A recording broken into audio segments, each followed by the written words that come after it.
We 1,000% will tell you the lightning lane is not worth your mental health. Okay? I'm going to repeat that. Your lightning lane is not worth your mental health.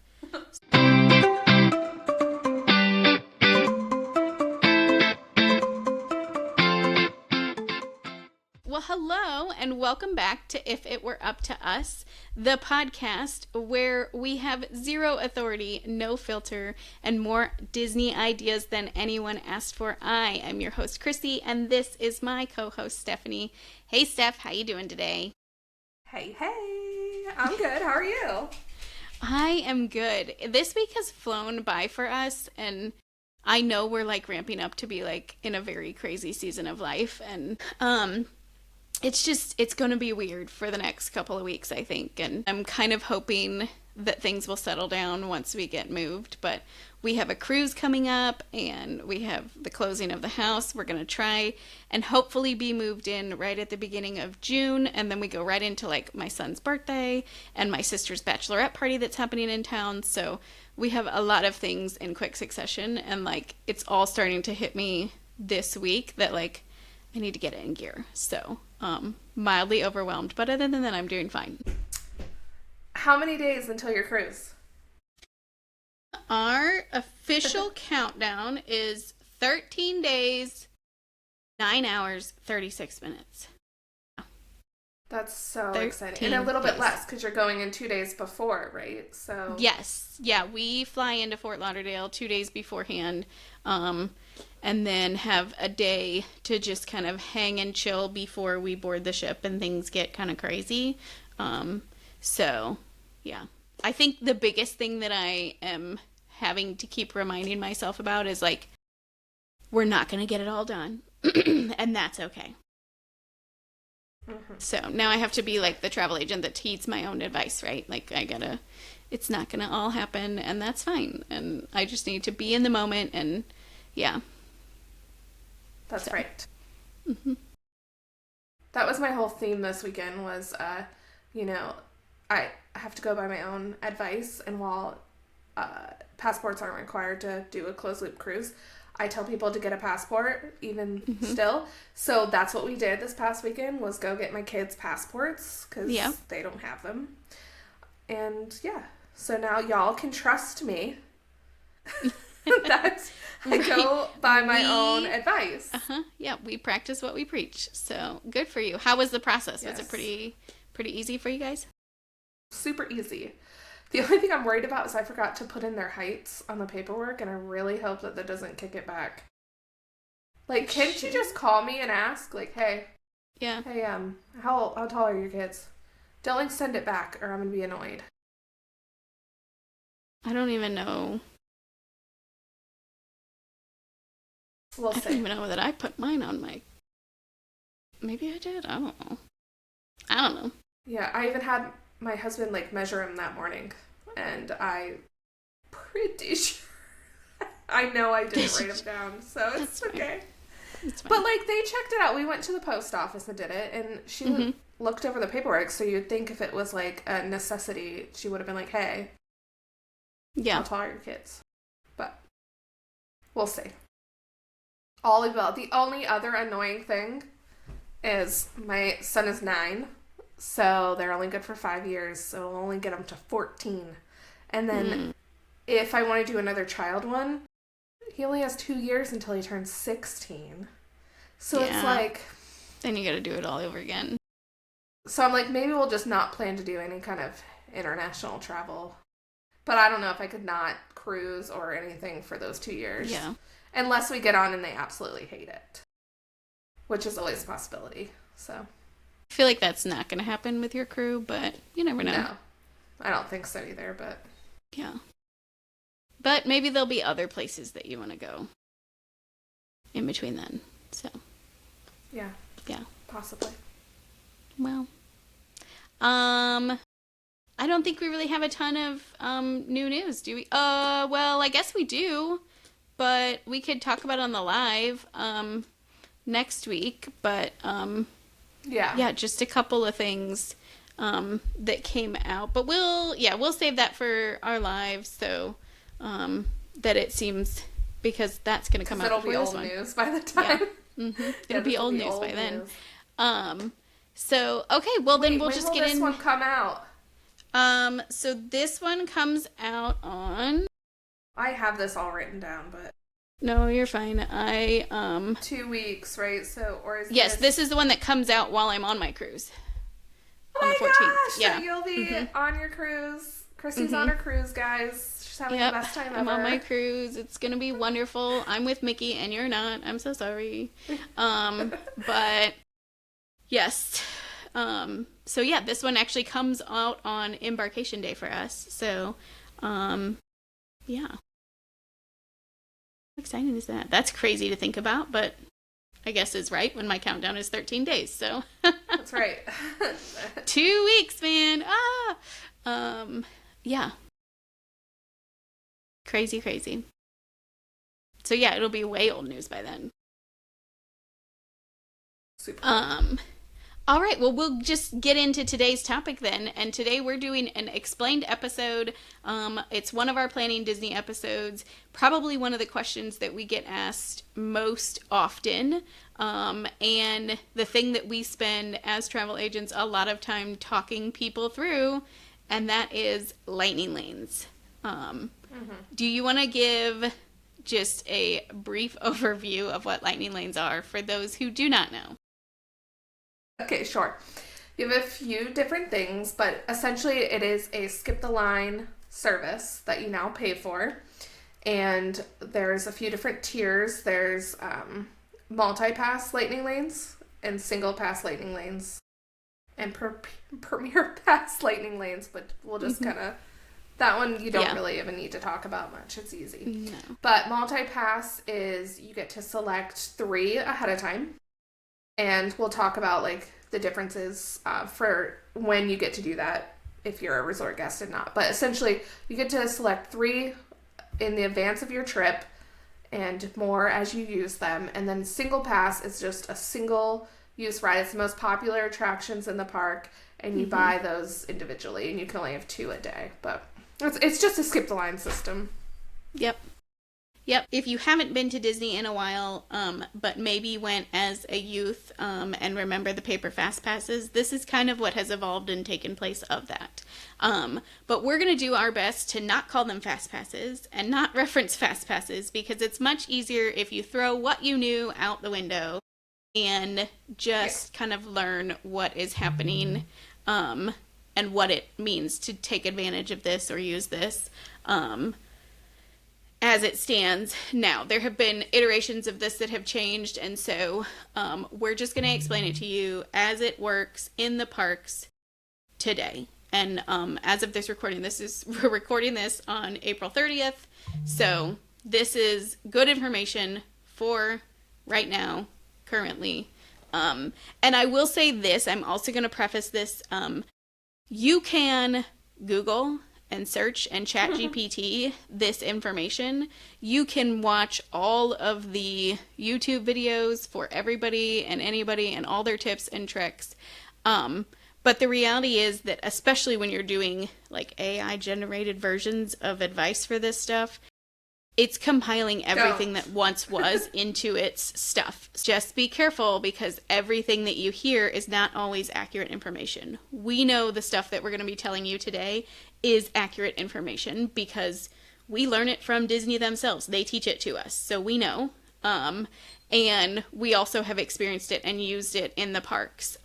So we're going to I'm hoping that we'll be able to tell you, hey, you might hear this, don't listen to that. Kind of information here on this one as well, as just explaining it to you. Right, so here's what I will say.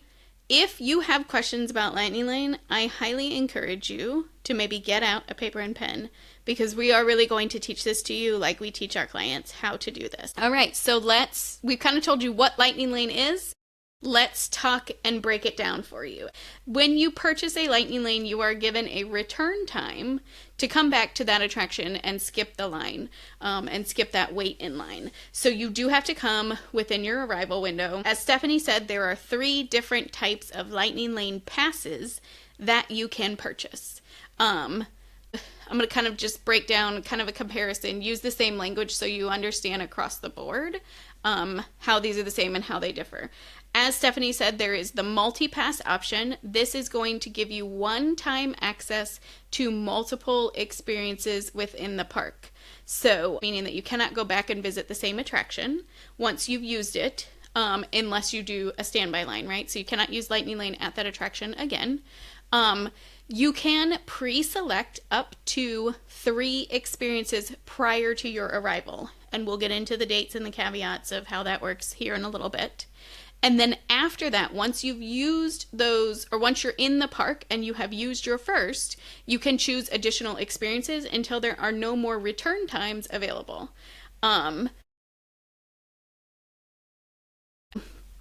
With the multi-pass, you also get your attraction photos, and this can park hop with you. So if you have a park hopper ticket, you can park hop and use Lightning Lane multi-pass in an additional park.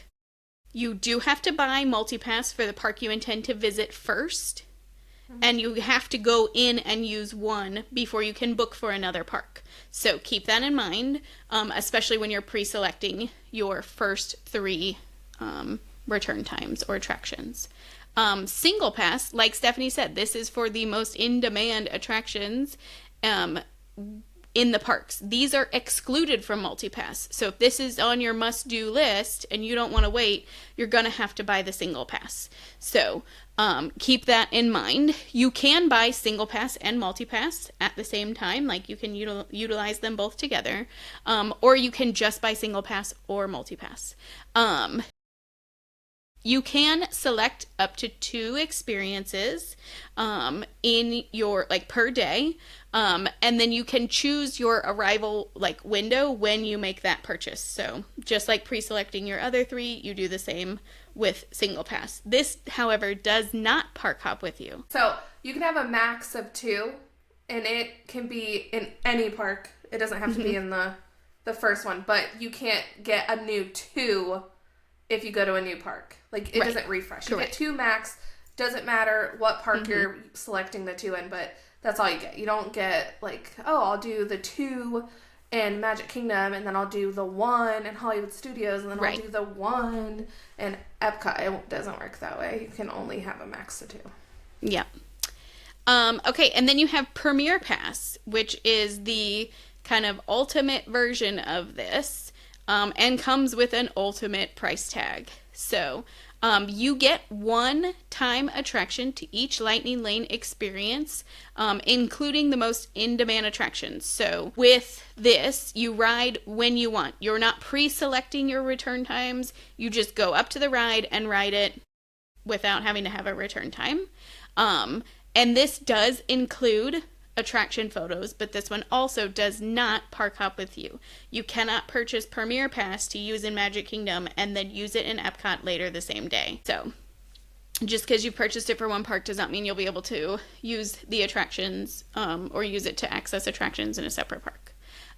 Stephanie and I have both utilized Premier Pass, and it is really nice to be able to not have to pre-plan your day around, or like plan around, Lightning Lane return times.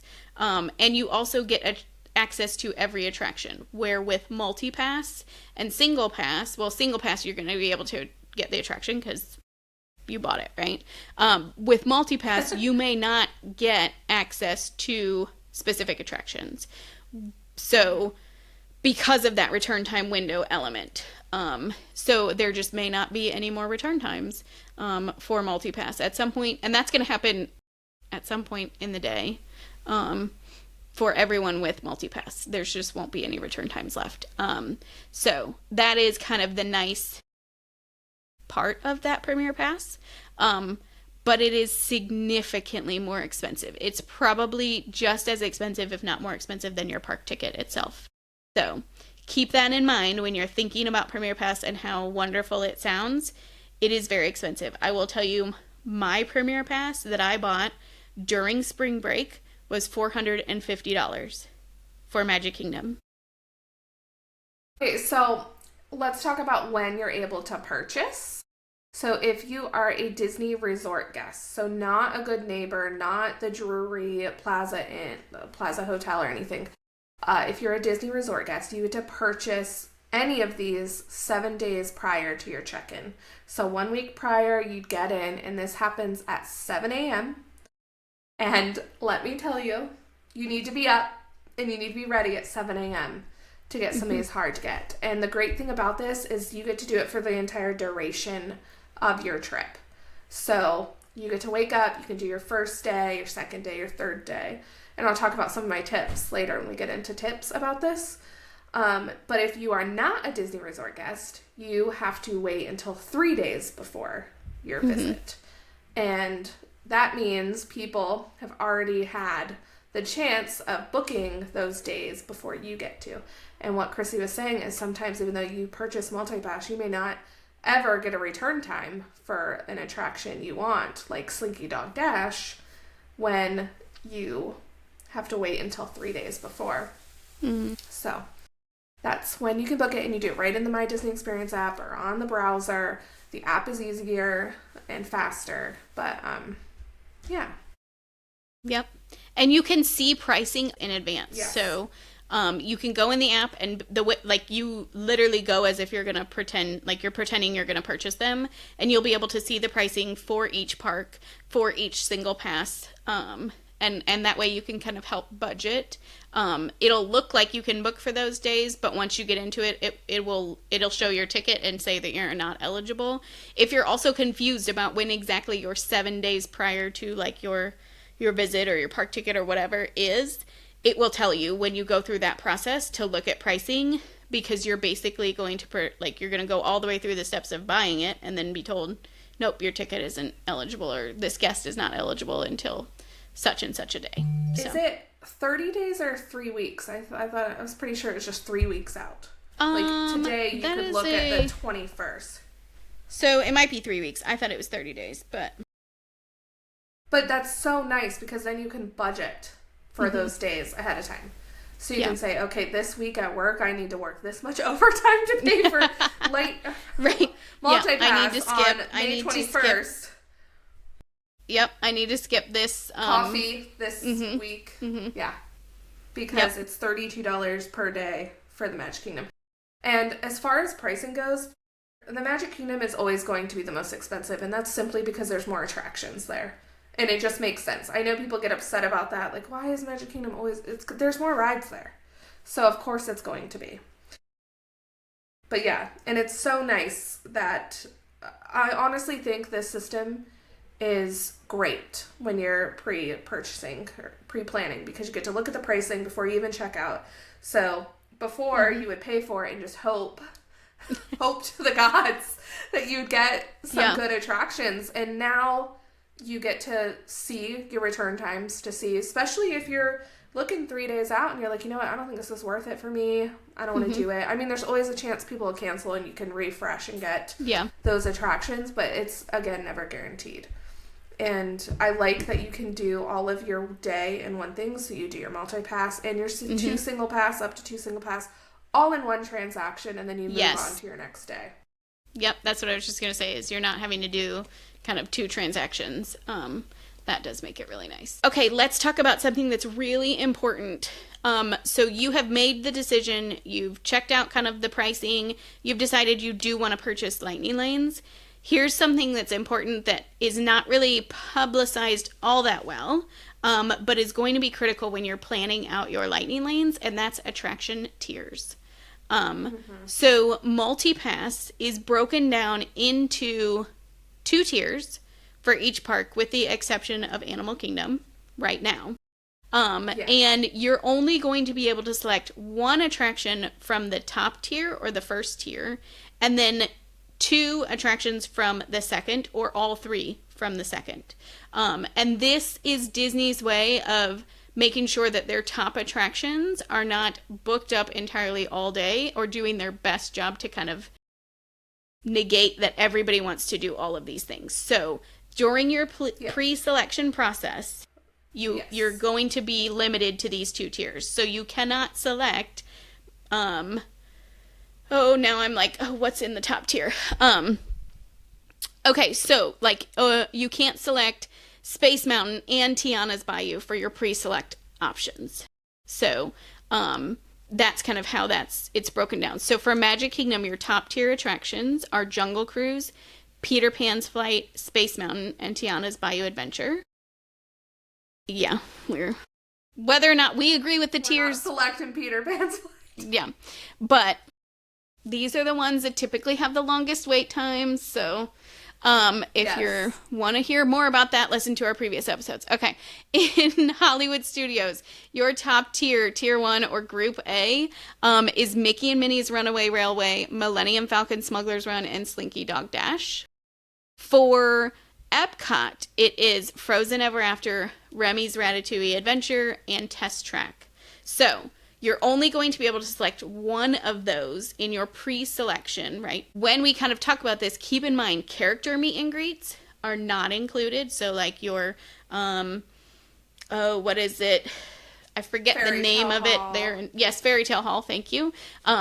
Right. So those kind of things are not going to be included, but some of the shows in the parks are. So, Festival of the Lion King is included in like Lightning Lane. So, just kind of keep that in mind when you're planning things out. Now, once you're in the park, tiers disappear. You can select a return time for any of them. So if you see a Tiana's Bayou, just because you picked, once you use your first one, thank you for clarifying. Once you pick, or once you've used your first one, you can pick from any. So just because you picked Peter Pan's Flight, doesn't mean that you can't select Tiana's for later in the day. So, okay, we talked about park hopping, and how that works.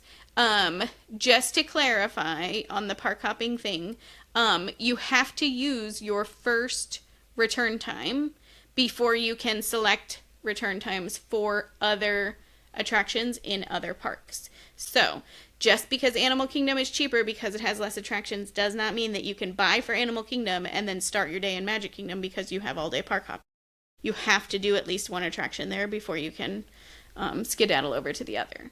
But that being said, if you do want to park hop earlier than you originally planned, you can modify your Lightning Lane experiences. You can do this throughout the day. You can do it prior to your arrival. You can make changes and make modifications. We're going to talk about how that's important when we get to our tips and strategies, but just be aware that you can make a modification to your return times and the attractions that you've pre-selected. You can swap one out, change it out. That being said, single pass is not refundable. So while you can change your return time, you can't pay for, say, like Seven Dwarves and then try to swap it out for Twan. Oh my God, Twan. you can't swap it out for Twan, okay? So like if you want to ride Tron, you're gonna have to purchase the single pass for Tron. So while you can modify your time for single pass, you cannot modify the attraction that you have purchased it for. Which Magic Kingdom is the only one that you're gonna be able to do that within the park for. Otherwise, and you also can't swap it out for, say, like Rise of the Resistance at Epcot later on, or Hollywood Studios later on. So there are limits to modifications. So wait, are you saying that you can't change your single pass to a different attraction? Not for the same price, no. No, not for the same. And if it's cheaper, I'm sorry, you're not getting the difference. Yeah.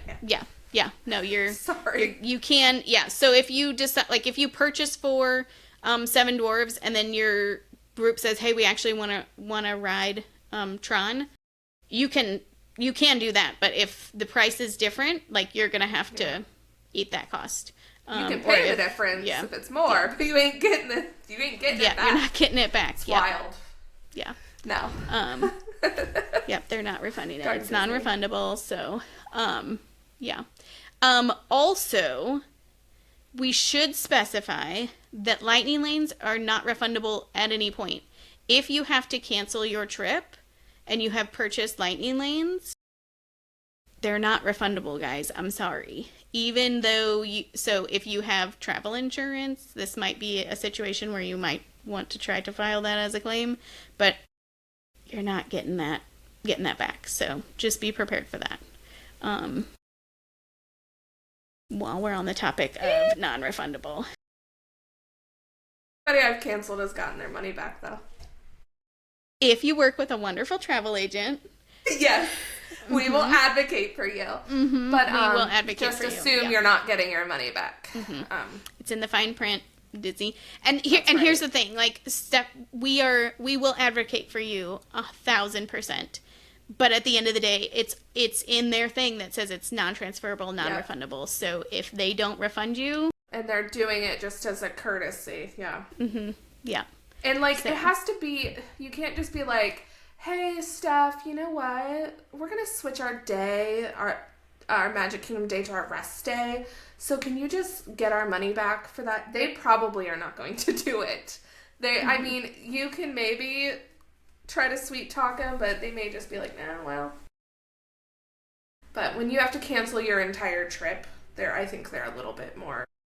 They try to be accommodating because they are in the business to, make you get you to come back, so that you keep coming back.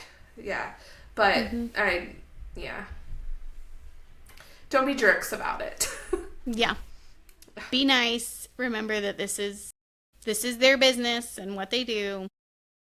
Yes, they're gonna try their best to do things for you, but it's in their fine print, man. So keep that in mind. Yeah. Work with a travel agent. There's a lot in their fine print. Mm-hmm.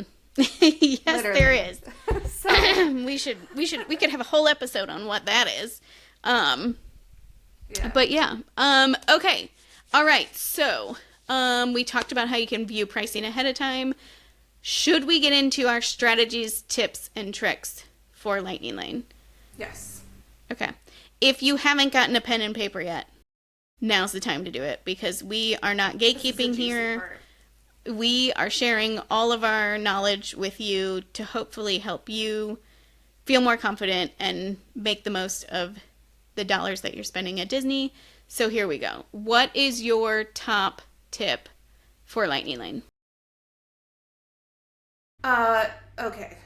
This is especially important if you're one of those people that couldn't book until 3 days before. But for everyone, you may have to select a burner ride in your second tier. Mm-hmm. And this means that if you look and all of the return times seem later in the afternoon, but I don't know, Dumbo is at 9:45 in the morning, you may want to select that just so you can start making more selections. Because we talked about how you can only do a tier 1 attraction, like you can only pre-book one of them. But if you can get on a ride and make a new one, there's probably return times left later in the evening for some of those other goods. Especially if you maybe didn't get Slinky Dog the first time. Mm-hmm. You maybe want one of your burner rides to be a darn Lightning Lane for a show. And I hate saying that because I think it's stupid to use Lightning Lanes for a show. But sometimes you have to make that decision so that you have a better chance of getting good attractions. And if you're park hopping and you maybe are starting at Hollywood Studios and you want to ride some of the popular rides at Magic Kingdom, you want to try to get that going quickly. And if all of your attractions are later in the afternoon, you've pretty much reduced the amount of use you're going to get out of that Lightning Lane. Because if you're a family of 4, 5, 6, and you're paying $32 each for Lightning Lane, that's a lot of money. That's not cheap. Mm-hmm. So if you are eliminating a whole half a day where you're not using that, that's not a good bang for your buck. 1,000%. I'm echoing, this is my top tip. Consider a throwaway. Just burn through it, because the reality is people's plans change. They're going to drop. They're going to modify. More than likely, something's going to come up earlier in the day than you had it planned. If you book your stuff and then you don't look at it again until your first attraction at noon, you've wasted at least 50% of that money. That's not how you make the most and get the most done with your... Yeah, and Chrissy has a really good point. So you get up 7 days before, you make those 3 Lightning Lanes, and you're like, okay, I'm done. And you don't look at your phone until you arrive and use it at noon. Well, guess what?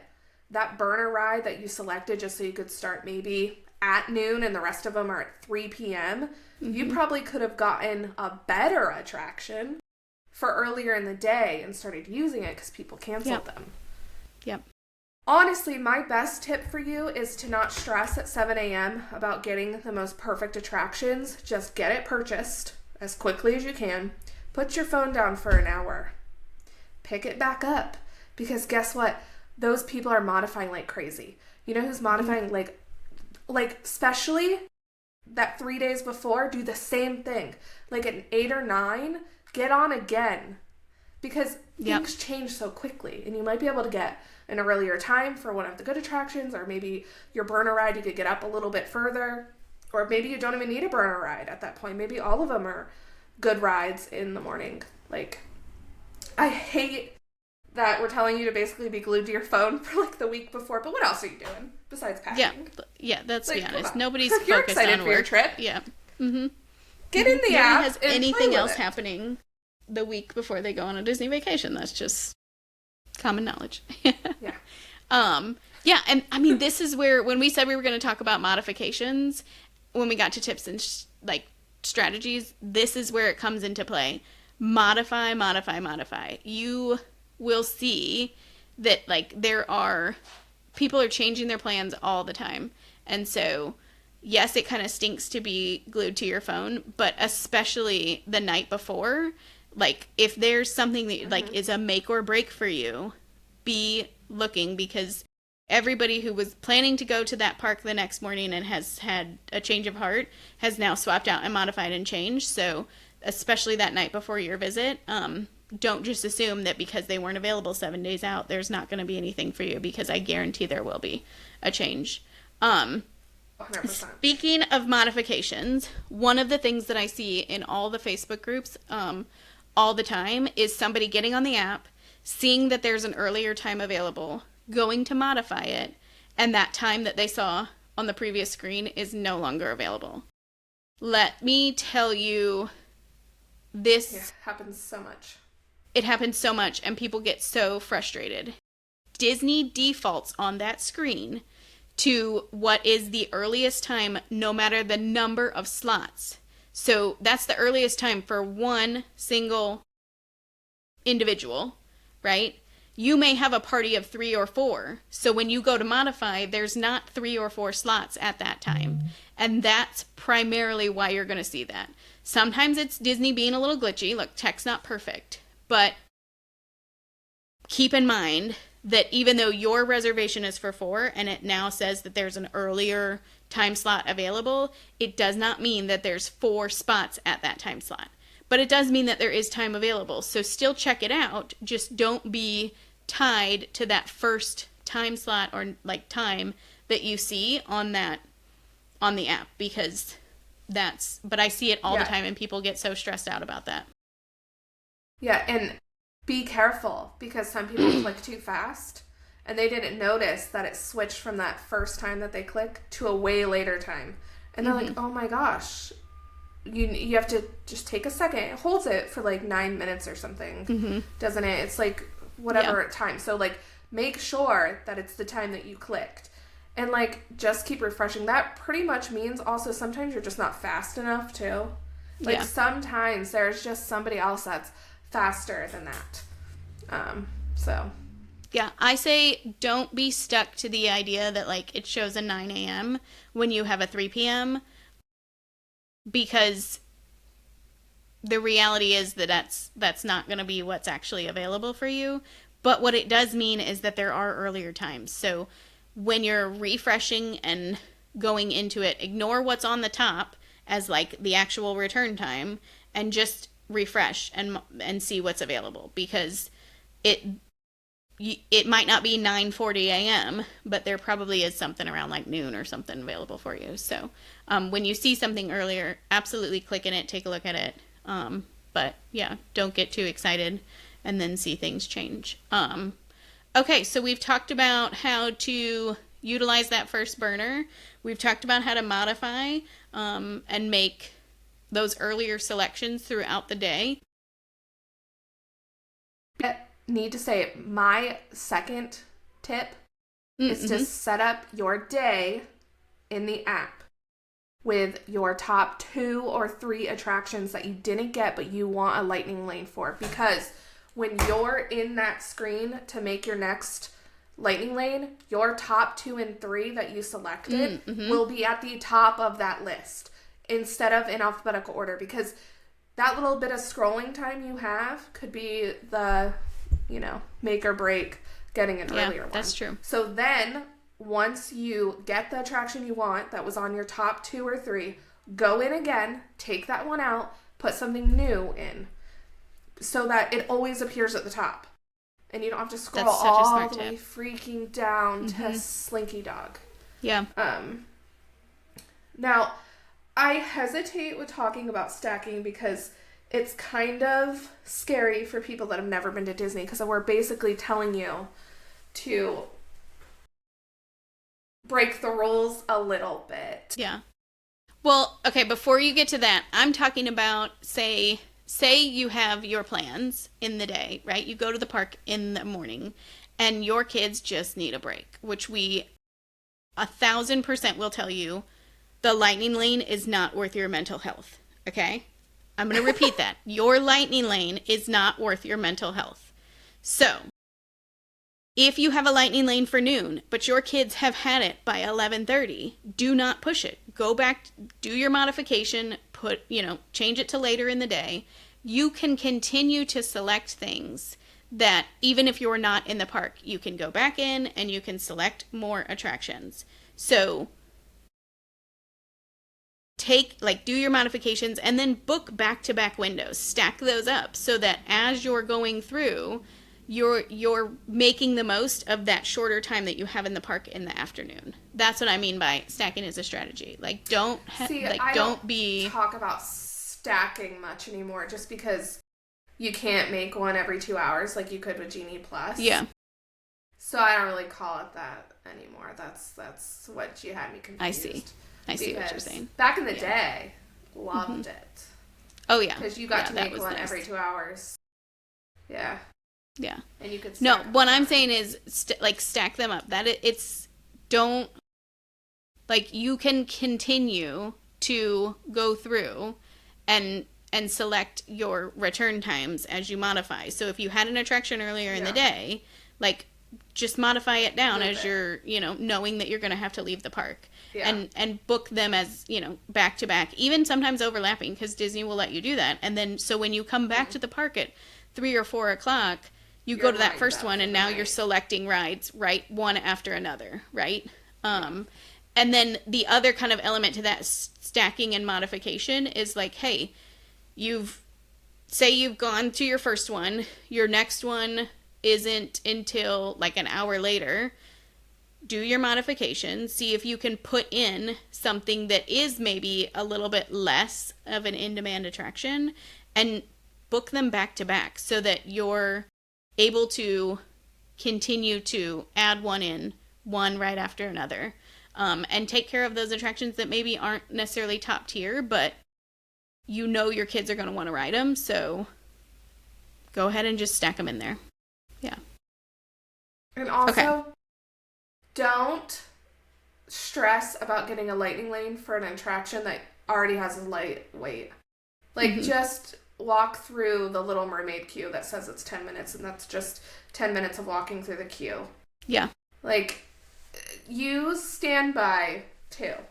Don't feel because you bought multi-pass, you have to sit there and keep refreshing until you get a return time for Little 100%. Mermaid that works, when you could just go through the line. That's not a wait. So you got to use it in conjunction with standby. Okay, so let's double back to your return window. This is I'm not telling you to do this. Don't do it unless you absolutely have no other choice. Don't do this. Yeah. Because it's really the cast members. It's at their will if they won't let you in. I will tell you though, if it is a single pass and you purchase the attraction, anytime after your return window, you can typically go and ride the attraction because you purchased it.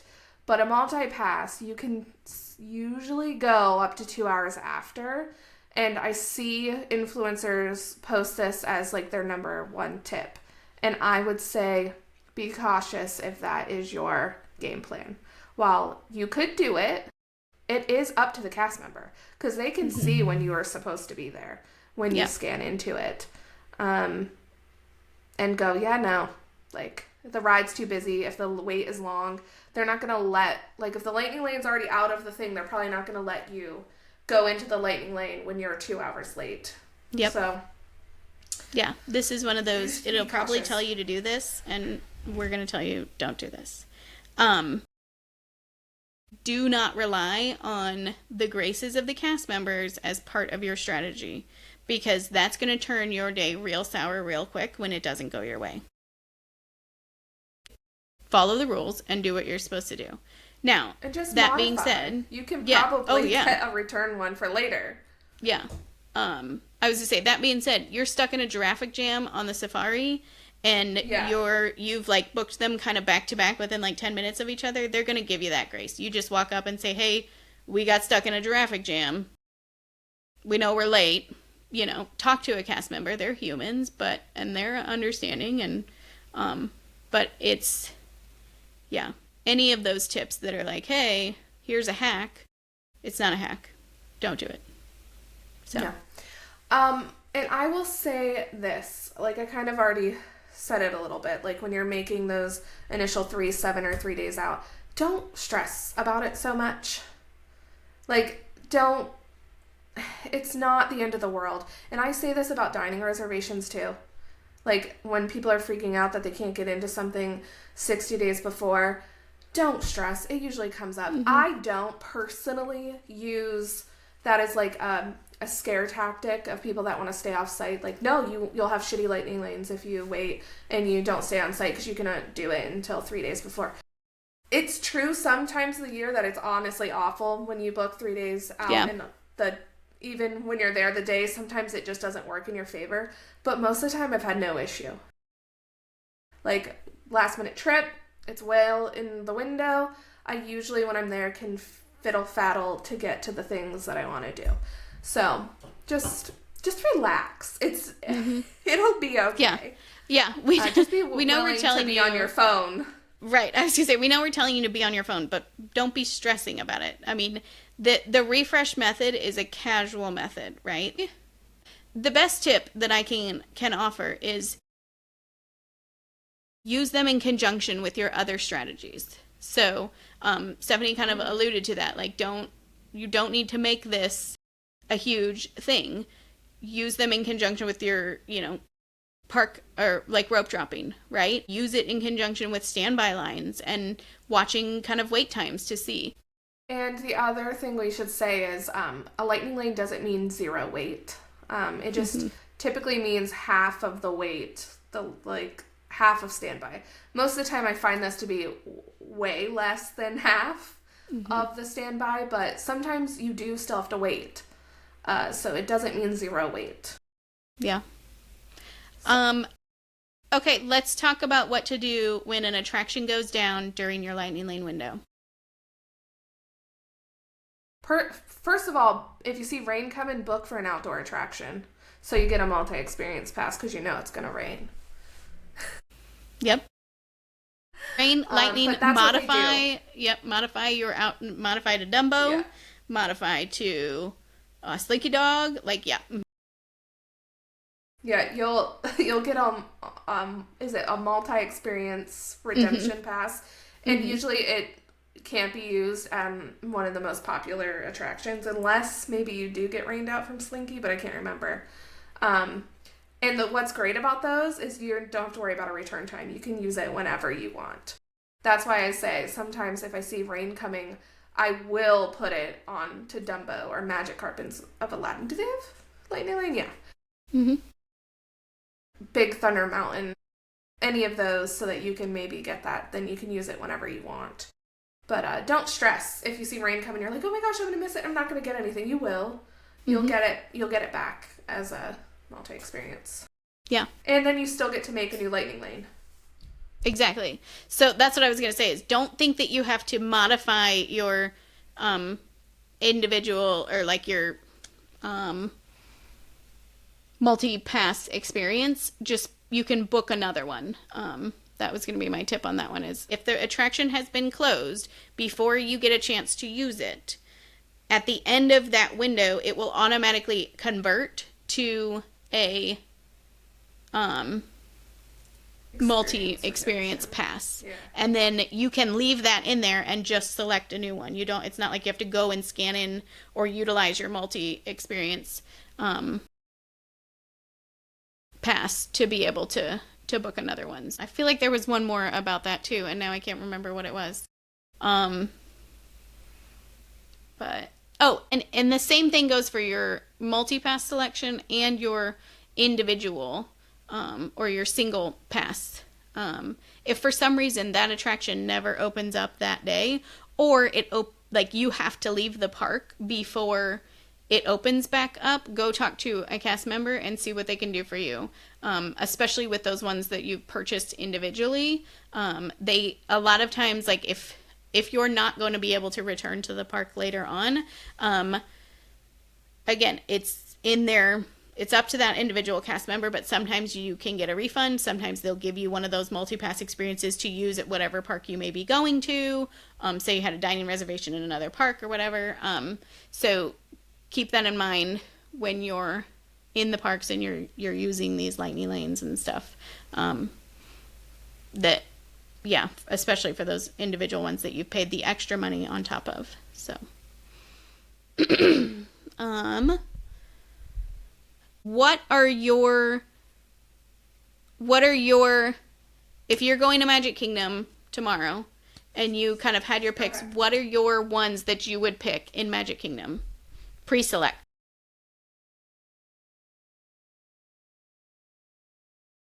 If it was tomorrow, just based on how I feel right now, it would be Space Mountain as my tier 1. Mm-hmm. And my tier 2 would be Buzz, because I want to ride the newer version. Yeah. And Pirates. Mm-hmm. What are you buying a single pass, or are you not buying a single pass? No, I'm not. One, I won't buy one for Seven Dwarfs. And two, Tron is usually too expensive for what it is in my book. Mm-hmm. I love the ride, but I just feel like it's not really worth it. It's a short ride for a high price tag. Buy it for Guardians of the Galaxy and just go over to Epcot. Yes, 1,000%. That's pretty much the only one I think is like that you actually spend the money to every time I go. Yeah. Every time is I'm buying. Mm-hmm. And I would do it twice a day if I could. Like I would do it twice. I would pay for it twice. Yeah, I'm crazy enough that I bought with me, then no. Yeah. My single trip, I bought the single pass for Epcot. And then I bought Premier Pass later on, and I rode it twice because it's that much worth it. Yes. For me, my tier A is probably going to be Space Mountain, unless it's like a super hot day. Then I might say Tiana's Bayou Adventure. Maybe. And then, it's going to be Buzz, and then it's going to be Pirates for me. Those are the ones that I'm doing as well. I'm not wasting it. But I will say, like, that's me personally. Yeah. If I'm going with my kids, I'm probably doing Under the Sea. Even though I know that's probably going to have a short wait, but I think that's one that I'm probably going to do multiple times a day. So, because I have a little one that doesn't meet the height requirements for a lot of things. So, we're probably doing that one. And then, Haunted Mansion is probably going to be the other one.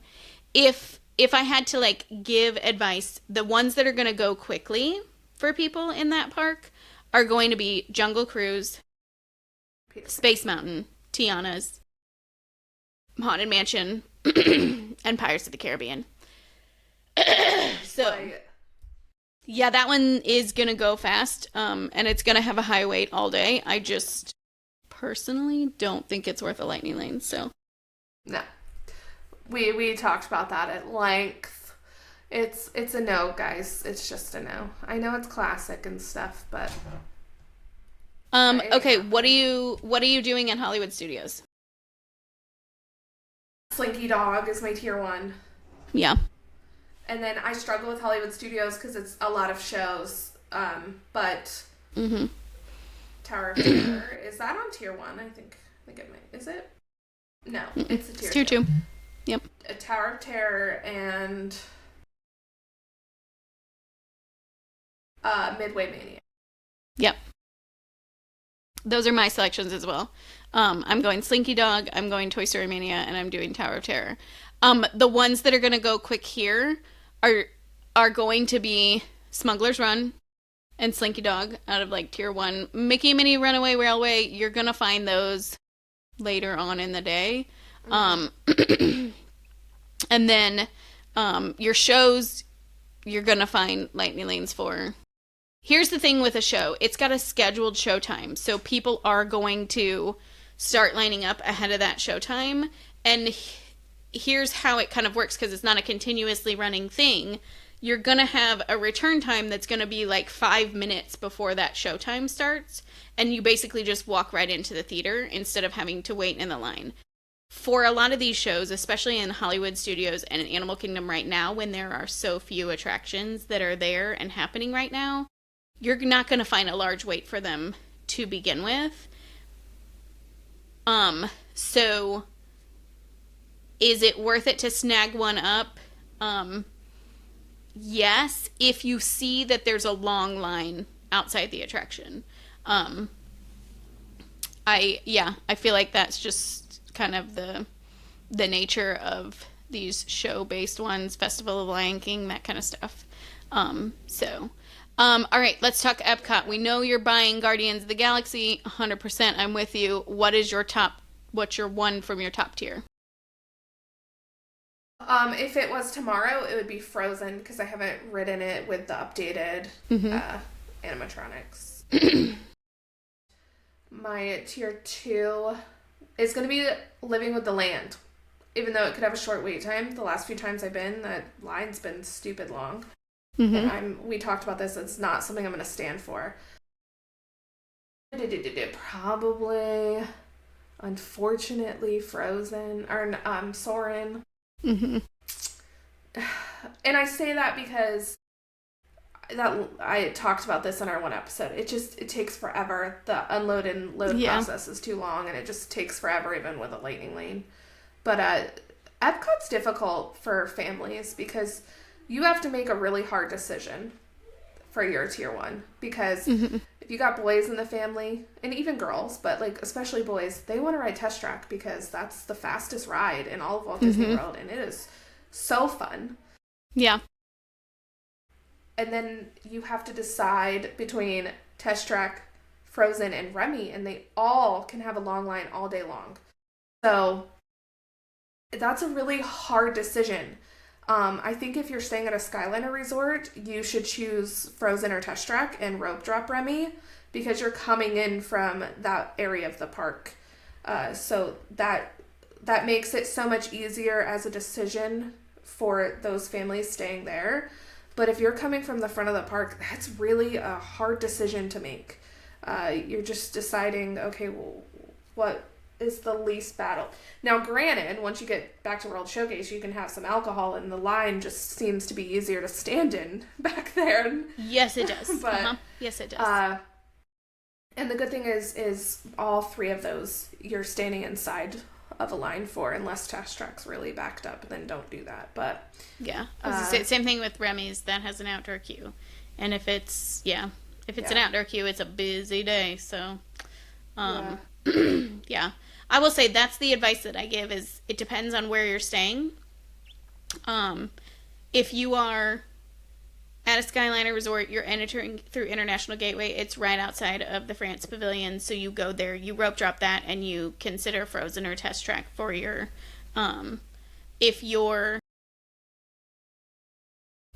you're doing entry through the front of the park, I would say do Frozen over Test Track, and rope drop test The track, test track and could then be lower yeah, in the evening, where Frozen stays long. It, like, sometimes will dip down, like, shortly after World Showcase opens, and people that are already back there have already ridden the ride because they're back there. It will sometimes go down to, like, 45 minutes, but yeah. it's rough.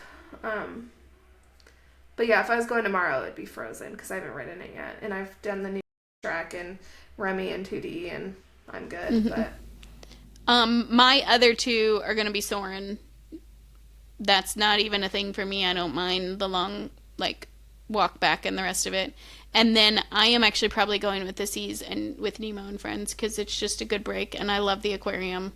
I'll go spend a couple hours in there, anyways. So, yeah, that's mine. Um, and then at Animal Kingdom, here's the thing, you guys. Here's the thing.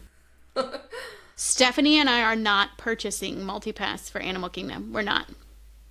It's there's not enough attractions in its to state. warrant Yeah. Using that. Now, the caveat to that is if we are park hopping, Yes.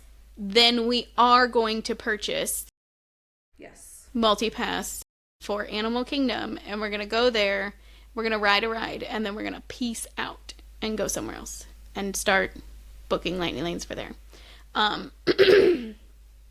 Now, if you have like animal obsessed kiddos or this is your favorite park, please don't listen to us. Like that's just, it's not our favorite park. And right now, as travel agents, even if we have somebody who plans to spend the whole day there, we're not advising them to buy it. It's just not enough attractions to warrant the money spent. No. If you want, go ahead and purchase your flight of passage, and then that's it. The rest of them, you're not going to find high crowds. It's going to be a tolerable wait, or you can kind of move things around and hit up like the safari in the evening when, it's a lot less of a wait. And yeah.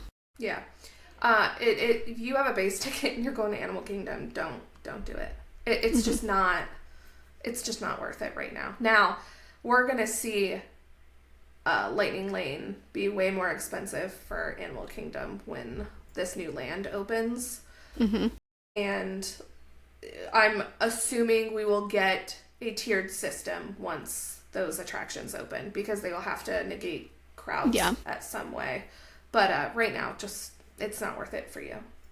Unless you're absolutely going at the most miserable time and you just don't want to deal with it. Obviously, do it, but no. Yeah. Not worth it. Because that's ultimately what Lightning Lane is. It's putting a value on your park time. And if getting all of the attractions done in a short amount of time is critical to your happiness and your successful vacation, this is something you're going to want to budget for. If it's like, you have to determine what that value is to you and your family, whether or not this is going to be a good buy for you. So, yeah. Okay, since you've done Premier Pass at 3 parks, right? Which ones do you feel are worth the price tag, and which ones do you feel are not? Or do you feel they all are? I will say I don't think Hollywood Studios is worth the price tag. There are too many shows and not enough like attractions.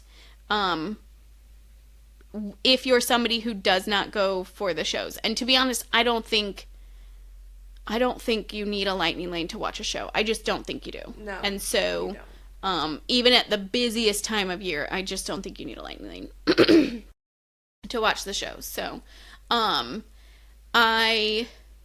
Hollywood Studios is one that I just don't think the value is there right now.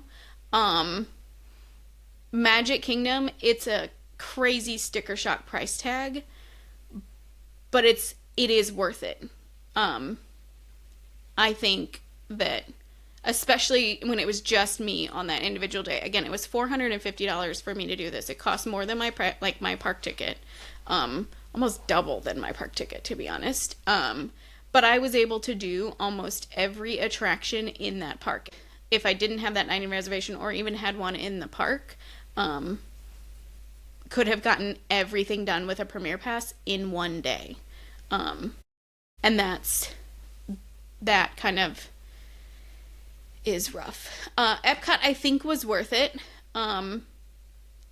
There's just because there are a lot of attractions that you can ride, and because they have such, the tier 1 thing is a huge deal, right? Like we were just saying, it's such a struggle if you want to do those things that, like, to me it's hard to say that, like, it's not worth it to be able to get all of your tier 1 attractions done. So, and the fact that it includes Guardians is top notch. Yeah. You did Premier Pass at Epcot, didn't you? We did, and what Premier Pass is doing the best out of all of these is keeping you from having to crisscross and circle back to areas of the park, because you can just do your own kind of loop, and that's why we did it at Epcot, because it's hard at Epcot, because it's not like getting from Remy to Frozen is super easy and quick. I mean, it's on the other side of the lagoon or lake or whatever we're calling it there. And it's a lot. And most of the other attractions are all in the front of the park. Do I think you absolutely need it there? No. But I think if you want convenience and not have to worry about return times and having to bop around the park, and maybe want more of an easygoing time around the World Showcase too, we loved it. We went so hard and rode all of the rides at the front of the park too quickly, when I think if I were to do it again, I would have just picked the side, went all the way around World Showcase at a leisurely and pace. then done the other side, and then came back and out the front. But we were staying at a Skyliner resort, so we kind of did things differently.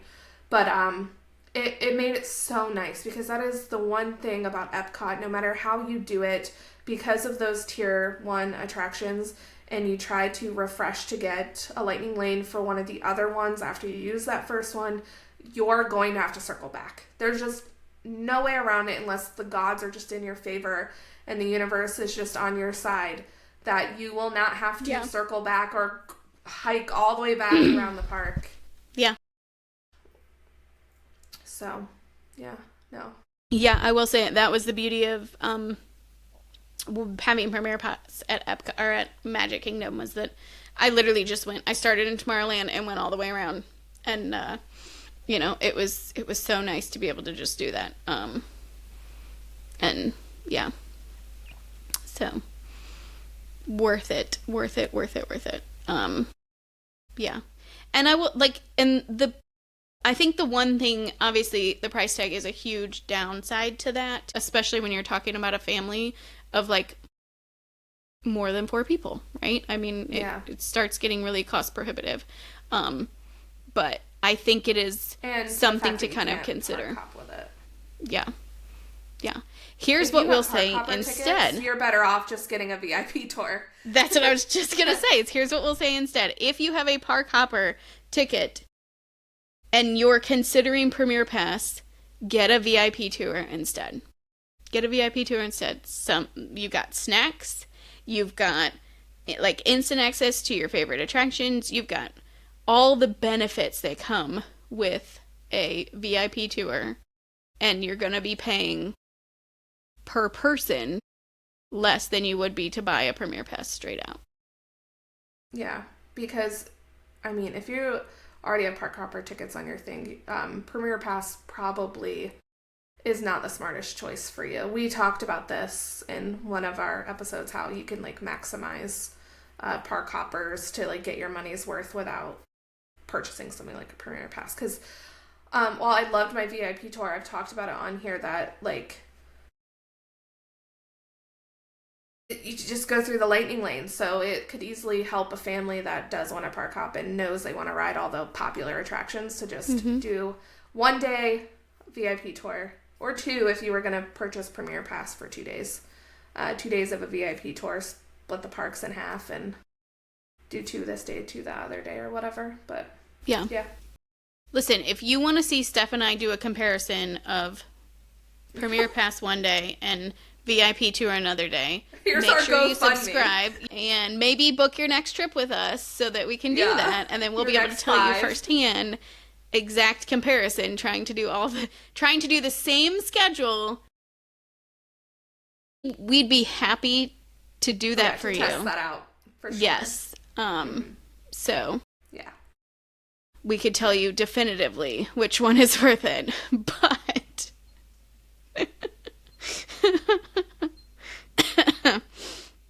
okay, any other things that you think people need to know about lightning lanes? No. Nope. I don't think so. Yeah, I can't think of anything later either. And be like, I know, right?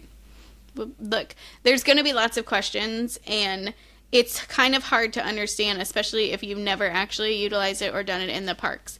This is why working with a travel agent is really great, because we know the ins and outs, we can walk you through it, and we're available to answer your questions in real time as you're going through your day. So, yeah. We don't gatekeep around here. We try to share as much as we can with you, but at the end of the day, it's such a personalized thing that to help you make the right choices and really maximize your dollar value, please consider working with a travel agent like Stephanie or myself, and we can make sure that you get the most out of your day doing the things that your family wants to do. Yeah. Yep. Well, if it were up to us, you'll just have to listen.